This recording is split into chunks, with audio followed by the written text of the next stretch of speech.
Good afternoon, everybody. We'll wait a couple more minutes. Glad to see you guys on. Cody, Lee, Peter, thanks for hopping on. I know it's a spring break for UH, and hopefully you guys have had some time to relax a little bit. So we'll wait a little longer and then we'll get going. Aloha, Jim. Great to see you, or at least see your name, and thanks for joining us again.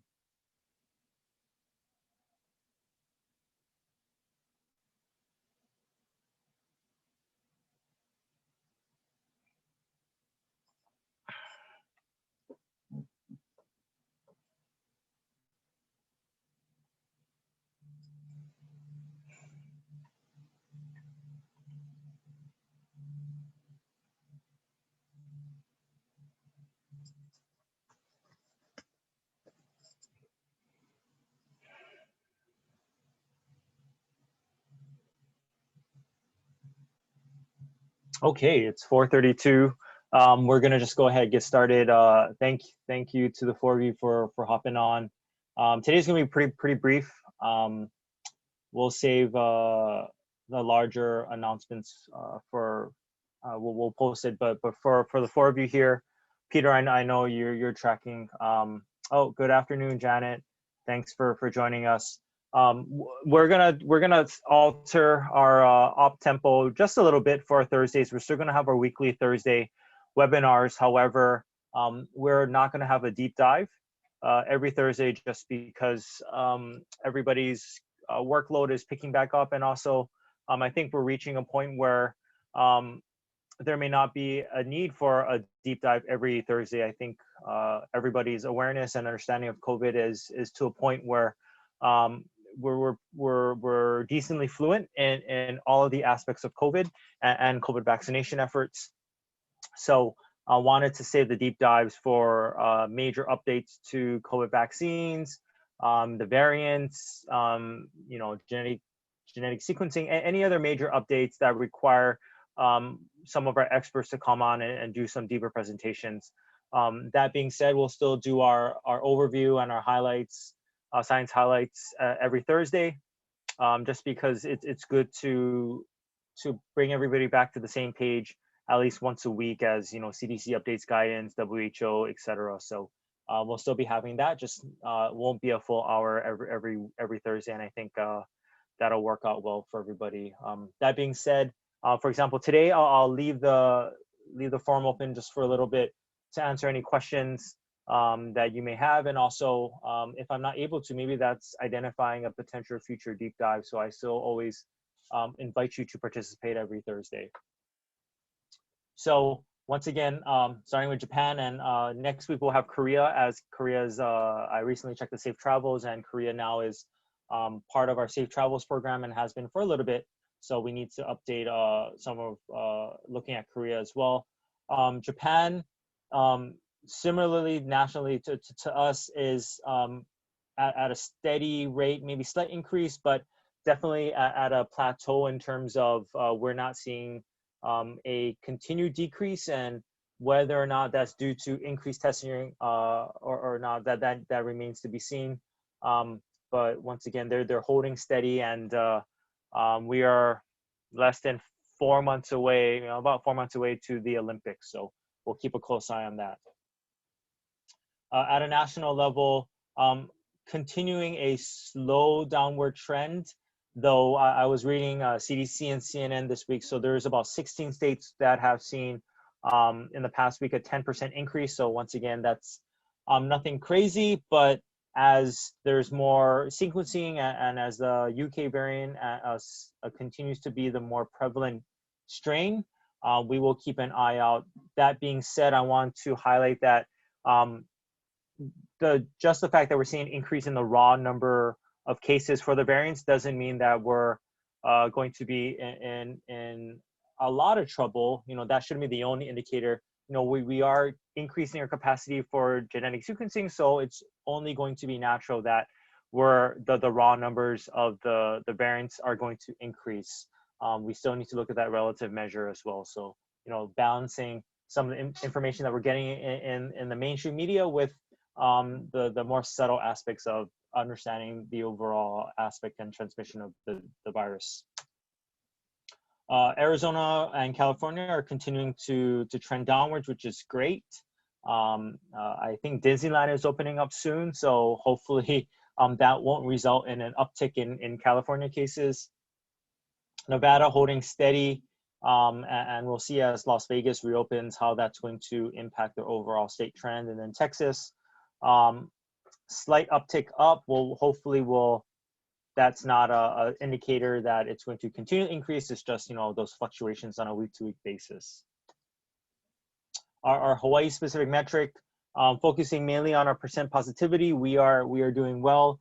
All of the counties are underneath that 3% threshold, and Maui is the highest of the counties, but once again they are still well within 3%, under 3%. Our COVID vaccine administration within the state continues to move strongly. Recently, moving on to phase 1 Charlie, and I think we're over 500,000 shots in arms from the Hawaii News Now update today. So once again, there's a little lag in the data. However, really trending in the right direction. Anecdotally, my wife just got vaccinated earlier this week. She's pregnant and she's worked for the state, so I was able to actually see firsthand the peer 2, I believe, process, and it was very well run and spaced out, and no major delays. So great kudos to the state and all the partners for that. Obviously, the impact as a state is that we're getting closer to more of our population being vaccinated and having a stronger protection, at least in terms of severe COVID, protection against hospitalization and fatality, and that will definitely lessen the projected burden on our healthcare systems, which was a very strong worry in the first 6 to 8 months of the response. Once again, no major change. The testing turnaround time continues to be great, and in terms of our forecast, holding pretty steady. No major changes this week compared to last week, which is reflective of what we've been seeing on all of our metrics. Even as travel continues to uptick, we will monitor that, but really balancing the awareness and the continued mask wearing locally with updated guidance from the CDC in terms of what they're putting out for fully vaccinated individuals, and what Dr. Fauci said. Expect to see some sort of updated guidance for fully vaccinated individuals with respect to travel within the next month to 2 months. So once again, this slide is just what we saw previously, just in numerical format. So three science highlights. Once again, not all inclusive. Definitely on the other end of the spectrum, it's hard to select everything. But I think once again, trying to hit a multitude of flavors of everything COVID related. So first one, on a more operational note, CDC adds 2 variants to the list of variants of concern on their website, and then a paper in the New England Journal on a small study on the efficacy of the Astrazeneca vaccine against the South African variant, and then a letter to the editor on the seroprevalence of COVID antibodies, trying to get a updated baseline understanding of what the true estimation of the true prevalence of COVID was last fall.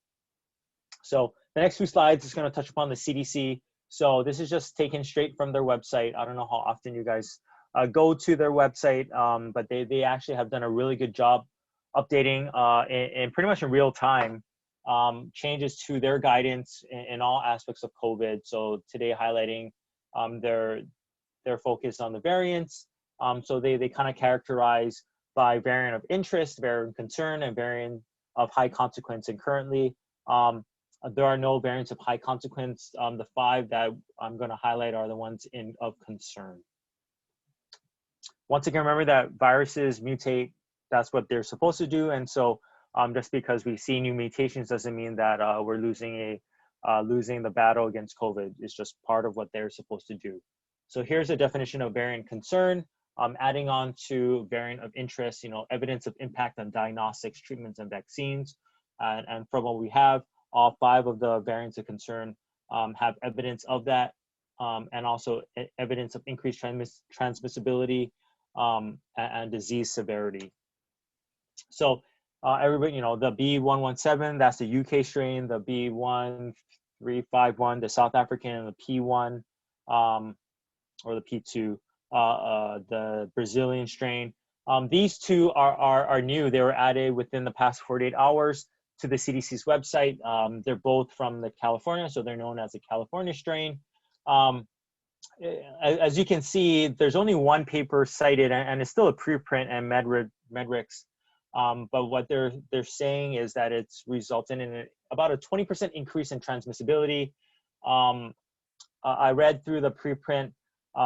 While it says moderate reduction in neutralization using convalescent and post-vaccination sera, really digging into it, that's a normal response. That's a normal data point in terms of the variants against the Moderna and the Pfizer vaccines, and so no major consequence. The vaccine still produce a sufficient immune response against the California variants. So once again, vaccines are still a strong tool in the toolkit against these emerging variants.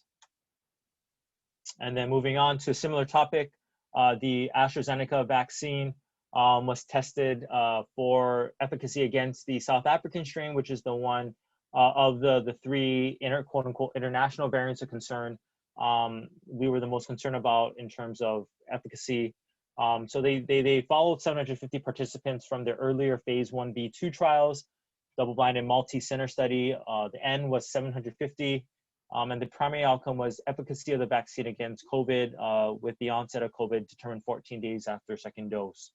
Total of 42 cases, of which 39 or 93% of those cases were of the B1351 variant. So taking straight from the authors, they're saying in that trial we found 2 doses of the AstraZeneca vaccine had no efficacy against the South African variant in preventing mild to moderate COVID-19. And once again, highlight it's very important to differentiate between mild, moderate versus severe. So they didn't say anything, draw any conclusions against severe cases because of the age distribution and just of the small sample size. But remembering that the biggest impact we're trying to make with the vaccinations is truly reducing the number of severe cases, hospitalization cases, and fatalities of COVID. And if we can, do even better with a mild moderate, that's great. But truly preventing as much life loss to COVID as possible. So once again, keep in mind the small sample size, and the difference between mild, moderate versus severe. This does add to the literature, but just understanding when you read these headlines where they kind of latch onto this, they might not take into account these differences and the nuances that really make a big difference in how these results are interpreted. Finally, as we have more time to distance ourselves from the waves, the surges of last year, we're now trying, we're seeing more and more in terms of estimating the true prevalence of COVID circulating within our populations last year. So this research letter did some model estimation bootstrapping. So they looked at 61,000, around 62,000 convenient sample of life insurance applicants. They took their blood samples and they tested for the presence of antibodies. And with that, then they did some statistical estimations, and they estimate about 16 million people in the United States had asymptomatic or undiagnosed COVID-19. So once again, we're trying to retroactively figure out the true burden of disease, the true prevalence of disease from last year. And this is just, another data point that we can refer to now that we have more time to do these retrospective studies. With that, I will open up to Q&A. If you have any questions, type it in the Q&A, or because we have such a small participant list today, raise your hand. We'll love to to hear from you through voice. So I'll stay on for about 5 minutes, and if not, then that's gonna do it for HiPAM this week.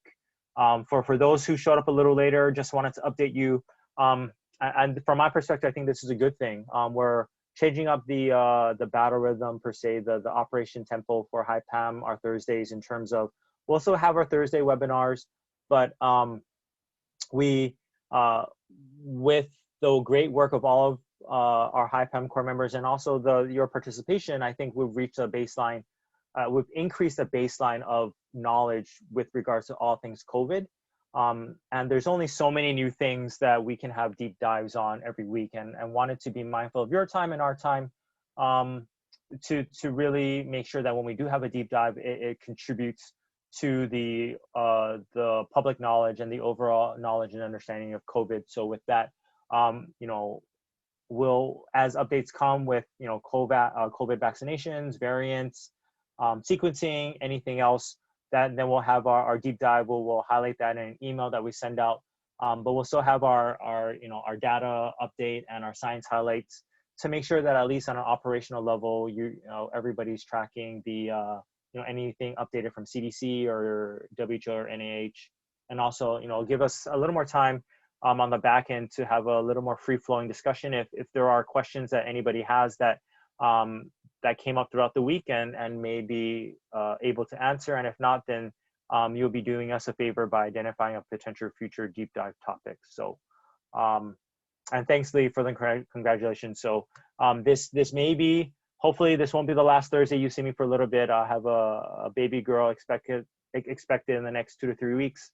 So well within that confidence interval of whenever she may pop. So, that just so that you guys are aware of my absence. Tammy is asking, can we briefly talk about children going back to school after spring break? Sure.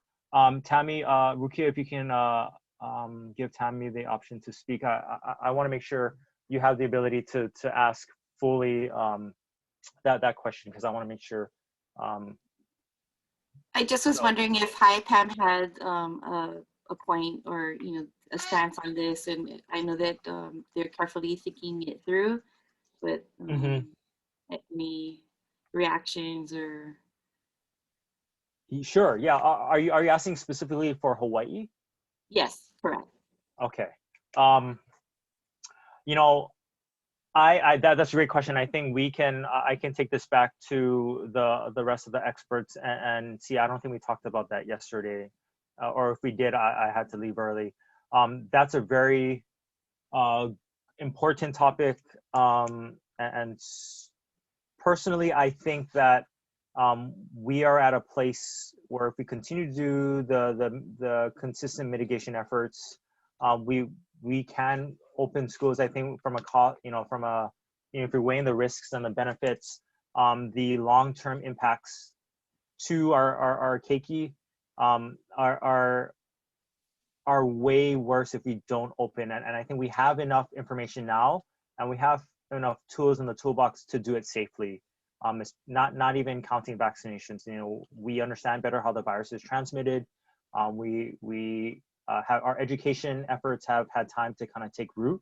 So I think we should open up sooner than later. But once again, I'm speaking as a public, private citizen, and not as a someone part of DOH or DOE. But that's a great point, and maybe that could be a future talk in the deep dive. But great question. I do know CDC is has talked about reducing the distance of 6 feet to 3 feet, specifically for schools. So they haven't codified that, and the president hasn't signed off with that officially, but I know that has been discussed, and obviously that's directly applicable to your question, Tammy. So I just think that HiPAM is such a great resource, and so I wondered if you guys had thought about maybe reaching out, since the superintendent will be stepping down after her term is ending, so that they can have support and for sure leadership. No, thank you for that. I know previously Dr. Brian Wu was working more at DOE, but I will make sure to circle back next week with Enterprise and get you more about this topic, and also update you in terms of HiPAM's potential collaboration with the state. Yeah, I know you got your hands pretty busy, but just wanted to put that out to the group. No, definitely. We're here to help, advise, and to just, be a place of, education with all things COVID. So thank you for that. So next question from Jim. We keep hearing about a race between variants and the vaccination program. Will HiPAM undertake to model the progress of this race? That's a really great question. I do not see Monique or Marguerite because those are two of our experts in their respective places. I see Leon. Unfortunately, I don't see Tom. But I think that's an important question, Jim. But also, once again, understanding that we have to find a balance between giving the variants the focus that they deserve versus making the variants out to be more than the true impact that they may have. Not discounting the variants, but also understanding that variants are going to, we're going to have more variants. Some may be more serious than others, but also understanding that for the most part, the current vaccines are going to provide a strong baseline of protection. And that, even as they continue to evolve, we may potentially have to do boosters, but there's just, once again, with the modeling, I think there's just so many variables that it's probably harder to model this particular scenario than it is a scenario without any vaccines, just because once you add in the vaccines and then the different types of vaccines, and then you're factoring in different states and how they're implementing their vaccination programs, and then looking at the national level, I think there's just so many more levels of complexity than we were dealing with from a modeling standpoint and assumption standpoint 6 months ago before the vaccines. But I think that is an important question, and I know others within HiPAM have been looking at it, so we'll definitely get back to them. I know Lee's been doing some. Yeah, you're absolutely right.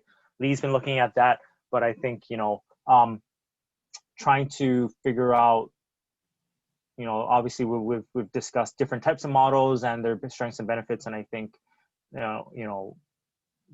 avoiding going down too much the rabbit hole, especially with this. So thanks for bringing that up, and maybe this will be I think this is a good update for a deep dive in the next month or so, and we'll reach out to see who's able to do a deep dive on this topic. Thanks, Jim.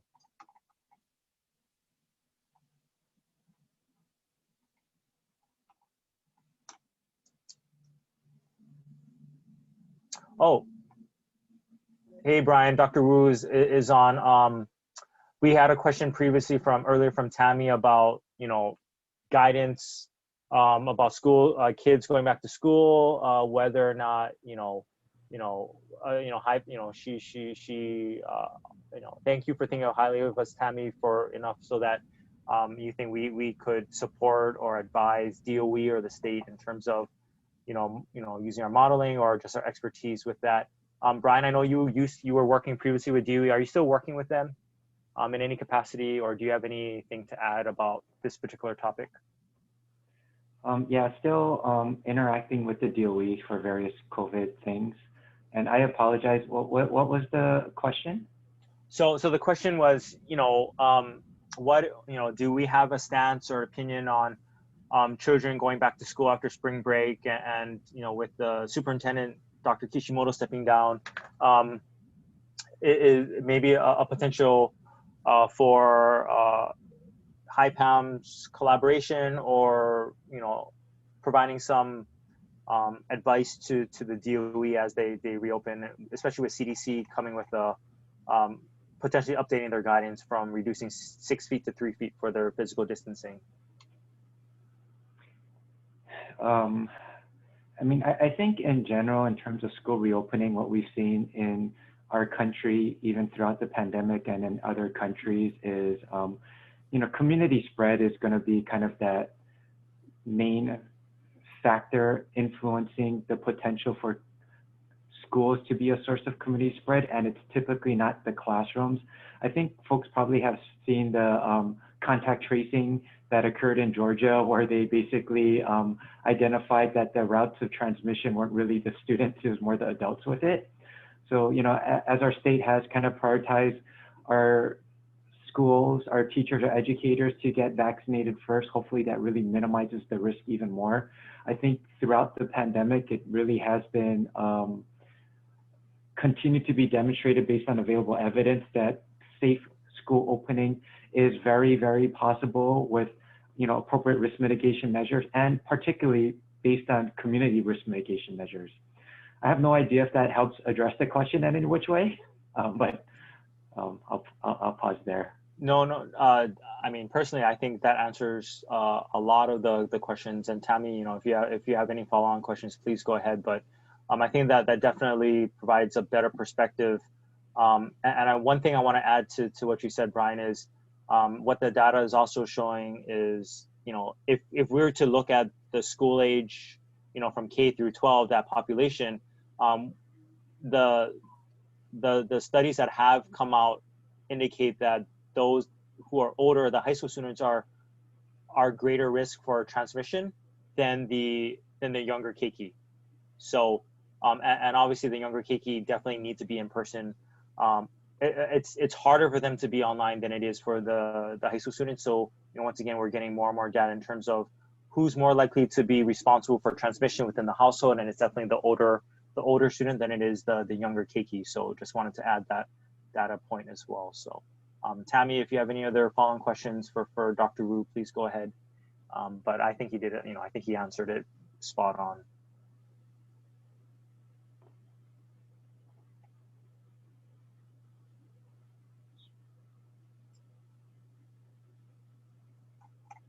Great. I'll wait 2 more minutes for any other questions in the chat or in the Q&A.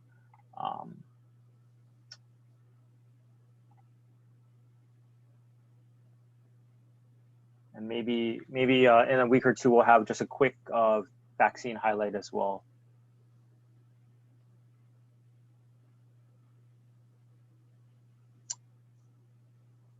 Yeah. So everybody in the chat, from what Lee is putting out, yeah, the previously in the first couple months of the year, the rate of transmission, the RT, was less than 1, so indicating a downward trend. From Lee's modeling, it's 1.06, so it's slightly above 1, which means that it's the virus has potential to increase, but it's hard to tell what that increase is due to. So I think important to just keep in mind all of the variables that truly impact the rate of transmission within the state. Vaccination, travel, mobility data, mask wearing, perception, policy, all of these things. So from a modeling perspective, there's definitely a lot to think about. And then also, yes, Dr. Abe, Andrew, yes, current trials are now including children. So earliest we'll see is late summer, fall. And then once again, that's just going to open up to another part of the population and further increase the quote unquote herd immunity, at least for a baseline protection against COVID.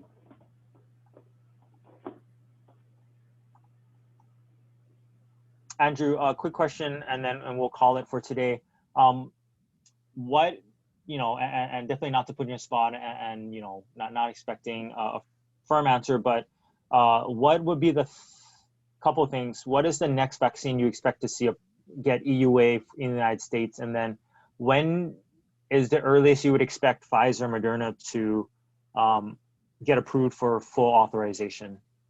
Just a guesstimate. And then Ruki, if you can give Andrew.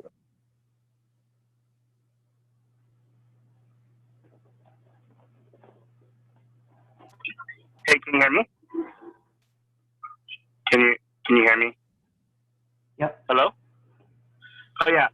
So I'm not too sure about the other vaccines in the United States. As we saw with Astrazeneca or earlier, it's just been hit a lot with a lot of setbacks. And the FDA is going to probably be more scrutinous on the fourth vaccine coming to market. But for the current supply, this is the fastest I've seen them do trials in children.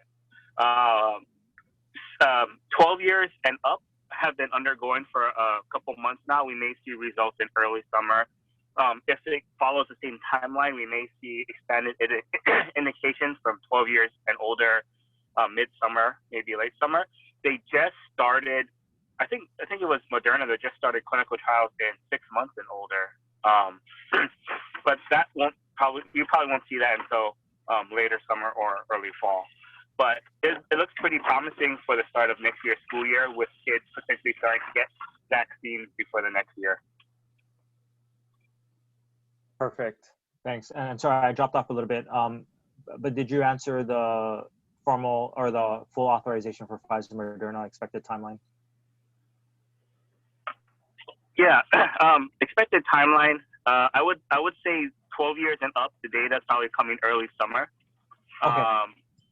Yeah. So the approval for the expanded indication, maybe 12 years and older, because it did in 2 stages.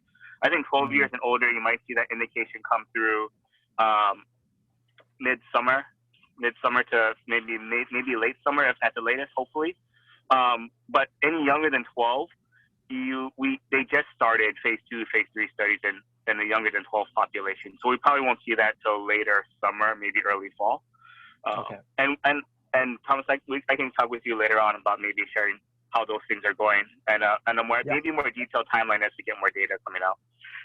No, perfect. Sounds good. And I, once again, apologies for putting you on the spot, but I think, these are important data things, data points to keep in mind. So, the more vaccines we have open, once again, like I said last week in the deep dive, it's not just about shots in arms locally or nationally, but truly, if we want the pandemic to really end and to reduce the potential for endemic spread, we really have to focus a lot on our global distribution of vaccines to make sure we have vaccine equity in all the countries, or else we're going to have pockets where COVID is still going to rage, and we're going to inevitably travel there, somebody from the United States, and then potentially bring back a variant, and then start another mini surge. So really, it's not just about our local vaccine progress, but looking at it from a global perspective as well. So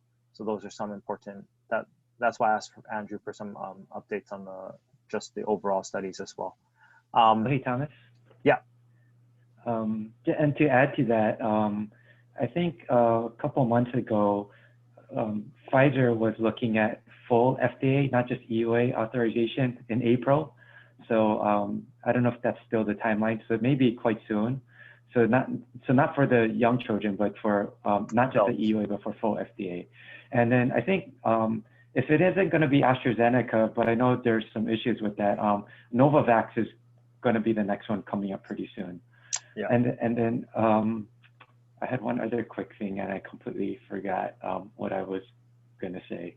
So I'm going to pause there. Sorry. No, thanks. Yeah, I was reading about Novavax too. And, obviously I think the first hurdle is getting past, the first round, in terms of the, first round, just the base, understanding that with the variants and with, the leading pharmaceutical companies already researching and updating their formularies to be more effective against the variants, we're going to get into a more normal rhythm of vaccine scheduling for COVID, just like we are with the flu and some of our other, regular vaccines. So, this effort will continue. And then the one thing to add, I know there's a lot of, potentially warranted fears regarding variants, but one other perspective is viruses, we all know this, they mutate all the time. This particular virus actually mutates less than other respiratory viruses. It has these kind of proof-feeding proteins to help correct mutations. So just like you're saying, viruses can't mutate if they don't replicate. If we have less overall people getting infected, the likelihood of mutations occurring will be low, but mutations can occur in any virus at any point in time. So just to kind of put a perspective on that. No, definitely. We're just grateful that it doesn't mutate half as quickly as the influenza virus. So that's something we have going for us. Let me just make sure there's nothing else. I don't see any other comments in the chat or anything in the Q&A. So with that, I'm going to close out for today. Give you guys some time and thank you for the good discussion. Even though we didn't have a deep dive, I think this is a good way forward. Tammy, we'll circle back about maybe more formal relationships between HiPAM and DOE. That may take a lot longer, but thanks for asking about that. And Jim, maybe if Lee has some time and we have some updates on his modeling, he can do a deep dive to address your question at a later date. So once again, your participation is crucial for us to know what's interest of you, and because you guys are concerned citizens, typically your questions are going to drive our deep dives because they're very relevant. So with that, thank you everybody for participating. Hopefully I'll see you guys next week, and if you don't see me, then that means I have my little girls in the world, and I'll be become a sleepless parent for a good couple weeks. With that, have a great weekend. Stay safe, stay dry, and please encourage everybody to get vaccinated if they're up for it. Have a great weekend, everybody. Thank you.